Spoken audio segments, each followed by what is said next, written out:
So, konting patis. Toyo, mga ka-words.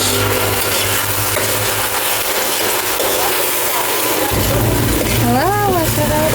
Yo, what's up mga ka-birds? Panibagong araw, panibagong vlog na po tayo ngayon, ano? So, ngayon mga ka-birds, magluluto tayo ng takway, no? Takway. Yung takway ay nanggagaling sa puno ng gabi. Right? So, since may kunti tayong gabi dun sa likod, doon kami kumuha mga ka-birds kagahapon. So, hindi na natin nakuhanan. Doon siya nanggaling mga ka-birds yung takway na sinasabi ni Mrs. So, yung takway kasi na yan, sa Iloilo talagang ano sila, no? Dito hindi kilala. Dito kasi hindi namin ganong Hindi sila nagluluto. yung takway na yan. So sa kanila, sa Iloilo, talagang lagi nilang niluluto yan. Favorite sa mga Ilonggo, mga ka-birds. So, huwag natin patagalin pa. Simulan na natin. Let's go. So mga ka-birds, ito yung ating takway. Ito yung bukat ng gabi, mga ka-birds. So ito, no? Niluluto ito ngayon at ang ating ihalo niyan ay kunting baboy lang, no? Adobo siya, mga ka-birds. So hindi ko ganong familiar itong ganito. Susubukan natin ngayon kung talagang masarap pa siya. So ito ngayon yung ating menu for today. Right. Ito mga ka-birds, no, yung ating isahog dun sa takway dito, no? Ito yung takway, parang kangkong lang siya, no? Binalatan na to mga ka-birds. Ano to, adobo, no? Yeah. So adobo siya. Adobong takway ng gabi. So ito na mga ka-birds, no, yung ating baboy, bawang, sibuyas at paminta. Ito yung ating takway at oyster sauce lang mga ka-birds. So ginagmay lang, no? Ginagmay. Kunti-kunti lang tayo dahil yung iba dito ay hindi naman kumakain. Try lang namin mga ka-birds na lutuin to kung talagang gaano siya kasarap. Right. So ayan na mga ka-birds, no, ating kawali. Lagyan natin ng mantika. Ilang. Dirty kitchen pa rin tayo mga ka-birds.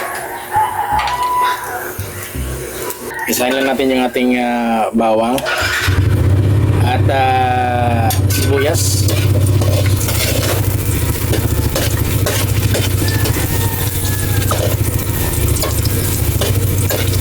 Wala pa natin yung konti para talagang mabango siya.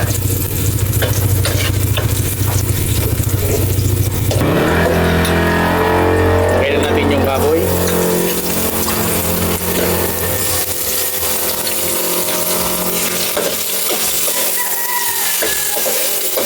Paminta, lagyan na rin natin.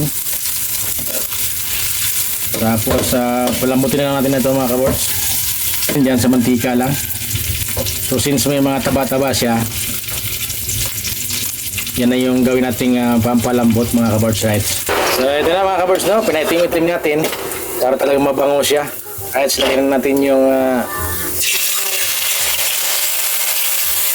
takway.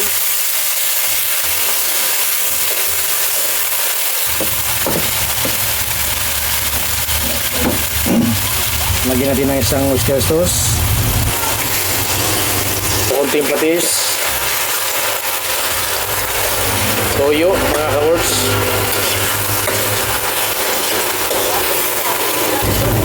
Wow, masarap. So, shoutout nga pala kay Biloy. Paborito mo na itong luto na ito, Noy? Takway ng gabi. Takway. Lagyan din na konting suka para talagang kumpletong adobo siya. Right. Patakan ng konting bitsin. Tak. Patak lang ng konting bitsin. So ayan na siya, parang kangkong na, no? Oh, namit to. Namit daw sa Iloilo yan mga ka-words. Masarap. Wow. Ang na natin mga ka-words. A few moments later. So ito lang mga ka-words, no? Ating finished product. So konti lang talaga siya pero talagang parang humba siya, oh. Wow. Humba na mahahaba. So tikman na natin. Parang sitaw din siya na adobo. So ayan mga ka-birds, no? nakita na ninyo yung finished product natin. So, tikman na natin kung gaano siya kasarap. Right. Harap.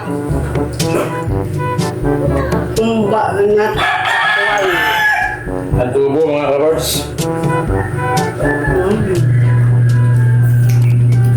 Masarap nga talaga siya.